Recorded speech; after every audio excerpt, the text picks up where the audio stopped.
century. Nowadays, it is considered to be one of the most important examples of classical European architecture, especially because of the circular construction of both the church and its cloister. Achevé au XVIe siècle, il est considéré actuellement comme l'un des bâtiments les plus remarquables de l'architecture classique européenne, en raison de la façon unique dont son église y centrale et son clair ont été construits. Terminado en el siglo XVI, en la actualidad está considerado uno de los edificios más notables de la arquitectura clásica europea, debido a la forma única en la cual fue construida su iglesia y su claustro, ambos circulares.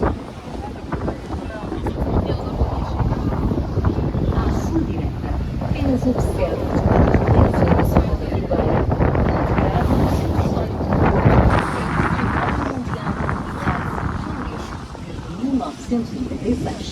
Now, if you look to your right, you can simply enjoy the beauty of the area known as the Rabelo, which along the east sector of the city